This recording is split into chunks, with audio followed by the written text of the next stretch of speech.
بسم اللہ الرحمن الرحیم۔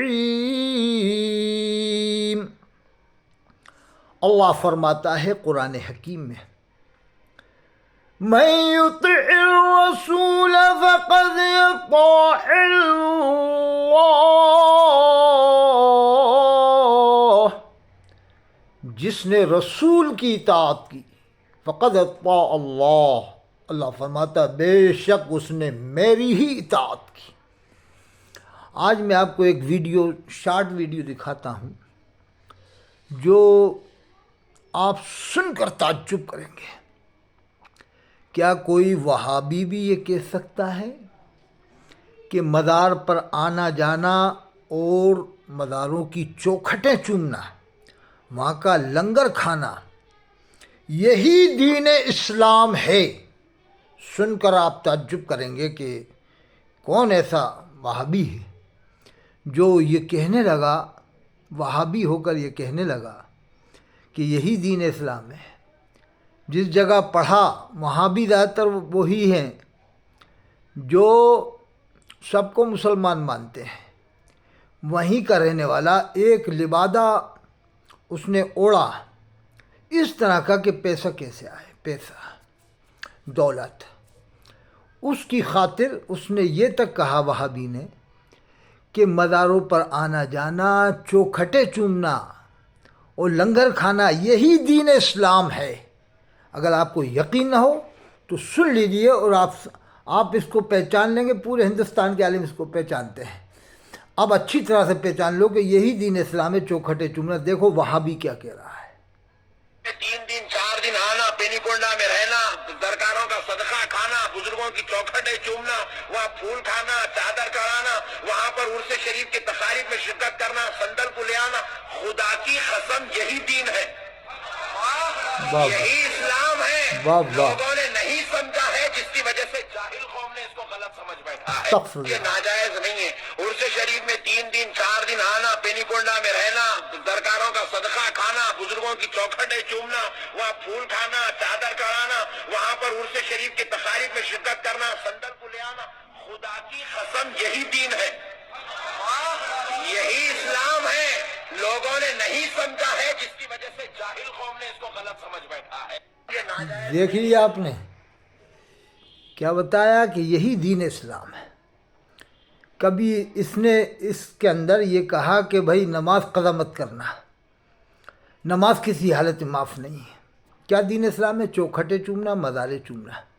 استغفر اللہ بالکل۔ یہ وہابی ہے، کٹر وہابی۔ اس کا نام جانتے ہی آپ، نقش بندی، آدھا دیوبندی، اور یہ وہابی ہے، آدھا وہ ہے۔ یہ جامعہ نظامیہ حیدرآباد سے پڑھا ہے۔ وہاں بھی سب وہی لوگ ہیں جو دیوبند والوں کو مانتے ہیں، علماء دیوبند سے ان کا پورے روابط ہیں، وہ کافر نہیں کہتے ہیں۔ کلیم حنفی نے بھی اس بات کو مانا تھا، صوفی کلیم حنفی صاحب بمبئی والوں نے بھی کہا تھا کہ جامعہ نظامیہ والے تو ایسے ہیں۔ اور ایک اور کوئی وہ ہیں، وہ بہت چیختے چلاتے ہیں، وہ بھی یہی کہہ رہے تھے جامعہ نظامیہ والے، حیدرآباد والے علماء دیوبند کو کافر کیوں نہیں کہتے؟ استغفر اللہ۔ یعنی ان کی نظر میں پہلا لفظ یہ ہوتا ہے کہ دیوبند والوں کو کافر کہو۔ استغفر اللہ۔ یہ وہیں کا فارغ ہے، کٹر وہ ہے، کٹر پکا وہابی ہے۔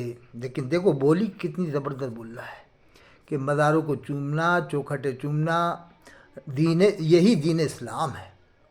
ہم لوگ سب جانتے ہیں، اس کو لوگ نہیں مانتے، بریلوی نہیں مانتے، بریلوی بھی اس کو بریلوی نہیں مانتے، بلا وجہ بریلوی منوا رہا ہے۔ کیونکہ یہ کیسے اکٹھے ہوئے نوٹ، اربوں پتی کیسے ہوگا؟ کیونکہ دیوبند والے حضرات بھی نوٹ دیتے ہیں، لیکن لمٹ کے حساب سے۔ قرآن کریم میں ہے قل متاع الدنیا قلیل، یہ دنیا تھوڑی سی ہے۔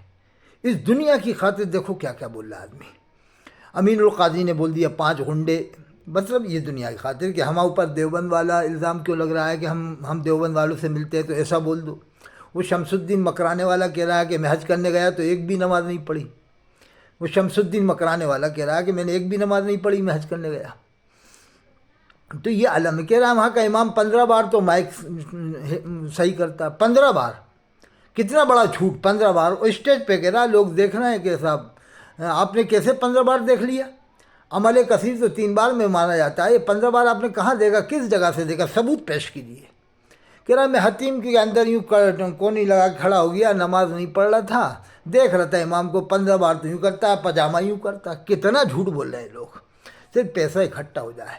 شمس الدین کی بھی دھجیاں اڑا دی ہیں بریلوی علماء نے، بہت اچھی طرح بریلوی عالم نے دھجیاں اڑائی ہیں اس کی، یہ صرف منوانے کو کہ ہمیں کٹر بریلوی لوگ مان لیں۔ مطلب یہ ہے کہ پیسے کی خاطر کچھ بھی کر سکتے ہیں لوگ، کچھ بھی کر سکتے ہیں۔ اللہ کے رسول صلی اللہ علیہ وسلم فرماتے ہیں جس نے جان بوجھ کر ایک نماز چھوڑ دی اس کا نام جہنم کے دروازے پر لکھ دیا جاتا ہے۔ حدیث میں من ترک الصلاۃ متعمدا فقد کفر، جس نے جان بوجھ کر ایک نماز چھوڑ دی بے شک اس نے کفر کیا۔ اب علماء بریلوی مطلب یہ بتاتے ہیں کفر کے قریب ہو گیا، مانا تمہارا مطلب بھی مان لیا، لیکن ایک نماز چھوڑنے میں ہوا، جو رات دن 5 ٹائم کی نماز چھوڑا وہ کیا ہوا؟ جواب دو، جو رات دن 5 ٹائم کی نماز چھوڑا وہ کیا ہوا؟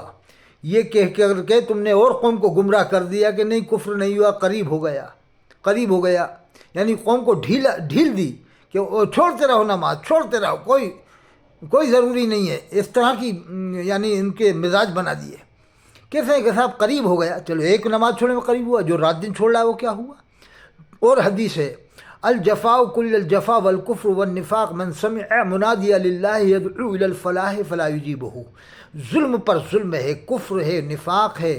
من سمع منادی للہ، جو اللہ کے منادی مؤذن کی آواز کو سنے اور نماز پڑھنے کے لیے حاضر نہ ہو، اللہ کے رسول نے فرمایا ظلم ہے، کفر ہے اور نفاق ہے۔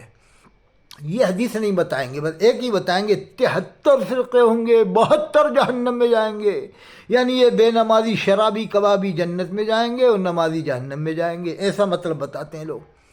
تو پھر حجر اسود کون چوم رہا ہے؟ زیادہ تر 99% وہی لوگ چوم رہے ہیں جن کو تم جہنمی کہتے ہو۔ استغفر اللہ رب کو لے۔ تو قوم سے میری اپیل ہے ذرا سمجھیں، ان کی حرکتوں کو سمجھیں اور قرآن کی تفسیر سنیں ہر جگہ، بس 150 سال پہلے عالموں کی۔